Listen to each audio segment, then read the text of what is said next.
Next question, question number 28। यहाँ पे receipt and payment है कृष्णा नगर क्लब का कटिहार। यहाँ पे सारी इन्फॉर्मेशन आपको है, आपको नीचे एडजस्टमेंट में देखना है। 31 मार्च 2015 क्लब के पास कितने की बुक्स थी, बुक्स मतलब जितना उनको पैसे लेने हैं किसी से या जो भी एसेट है, नेटवर्थ 20,000 की। नहीं, वो वाली बुक्स नहीं है ये सिंपल लाइब्रेरी वाली बुक्स हैं, क्योंकि बुक परचेज ऊपर दिया गया है। फर्नीचर 8,500 का। डेप्रिसिएशन किस पर वो करना है आपको, एसेट्स पर 10% including the purchase during the year. Purchase मतलब वो परचेज नहीं जो आपने स्टॉक खरीदे हैं, परचेज मतलब जो आपने एसेट परचेज करी हैं। Subscription in arrears at the beginning of the year amounted ₹350 और at the end of the year कितने हैं, 550 आउटस्टैंडिंग है। सब्सक्रिप्शन आउटस्टैंडिंग मतलब आपको लेने हैं। क्लब पेड 420 रेंट, क्लब ने एडवांस में 420 का रेंट पे भी कर दिया। Both in the beginning and at the end of the year, साल के शुरुआत में और साल के अंत में। आपको ऊपर लिखा गया है, आपको बनाना क्या है, prepare income and expenditure account and balance sheet. तो यहाँ पे हमने देखा, सबसे पहले हम इनकम देखते हैं। एंट्रेंस फ़ीस कितने की थी, एंट्रेंस में बैलेंस शीट DVD नहीं आता है। एंट्रेंस फ़ीस थी 550 रुपीज़ की। उसके बाद सब्सक्रिप्शन कितने का था, टोटल 18,000 का, जिसमें इस साल का आउटस्टैंडिंग था 550 रुपीज़ और पिछले साल का बिगनिंग वाला मतलब पिछले साल का, इस साल का जो बिगनिंग है वो पिछले साल का होगा आपके पास, है ना, तभी तो इस साल ओपनिंग हुआ है। तो 350 लेस कर दोगे तो बाहर हो गया 18,200। फिर उसके बाद डोनेशन 1650। लाइफ मेंबरशिप फ़ीस, अगर खाली फ़ीस है तो वो एसेट आपकी इनकम होती है, लेकिन अगर लाइफ मेंबरशिप फ़ीस है मतलब वो आपकी लाइबिलिटी है कि आपको उसको ज़िंदगी भर आपके पास रखना पड़ेगा।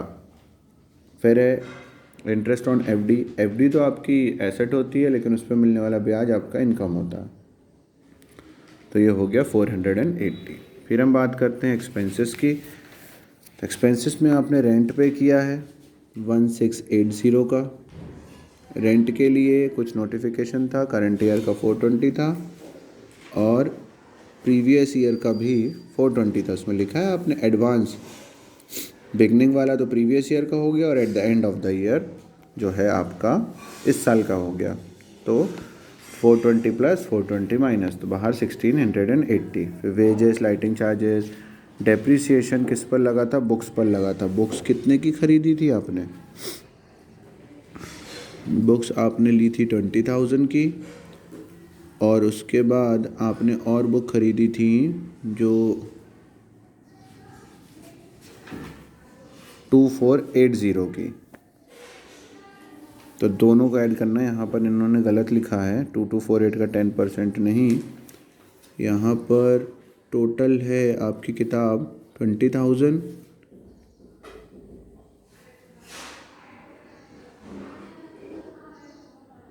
Provide dep on this asset 10% including the purchase of during the year.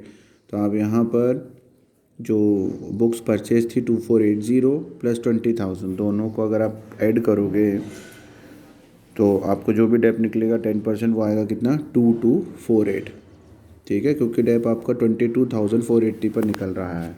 यहाँ पर इन्होंने एक ज़ीरो कम लगाया है, 22,480, 20,000 प्लस 2480, इसका 10% 2248। उसके बाद फर्नीचर पर भी और ऑफिस एक्सपेंसेस पर तो डेप्रिसिएशन लगता नहीं है। ठीक है, इनको सबको निकाल के माइनस किया तो कितना हो गया, सरप्लस आ गया 8432। उसके बाद आपको ओपनिंग बैलेंस शीट दी गई है। ओपनिंग बैलेंस शीट इसलिए निकालेंगे क्योंकि कैपिटल नहीं दिया गया, तो पिछले साल का cash, books, furniture, outstanding subscription और एडवांस रेंट, ये टोटल कितना हो गया 82,460। तो कैपिटल कितनी निकल के आ गई, 3246। फिर हमने क्लोजिंग बैलेंस शीट बनाई, कैपिटल 32,460, सरप्लस 8432, बाहर निकाल के 40,000। मैंने आपको बताया था लाइफ मेंबरशिप फीस आपकी लाइबिलिटी होती है। और टूर्नामेंट का जो प्रोसीडिंग था वो था आपका, प्रोसीडिंग मतलब आपको फ़ंड मिला है टूर्नामेंट कराने का, कितना मिला था 2320। जिसमें से आपने खर्चे कितने कर दिए 2020, बाहर बचा जो आपकी लाइबिलिटी कहलाएगा कि भाई अभी फंड में 300 रुपीज़ और बचे हुए हैं। फिर उसके बाद है कैश 2840, एफडी करी थी आपने 12,000 की, फिर पहली बुक्स 20,000 की और ख़रीदी 2480, डेप लग गया 2248, बाहर आ गया 20232। फर्नीचर 8,500, डेप लग गया 850, बाहर आ गया 7650।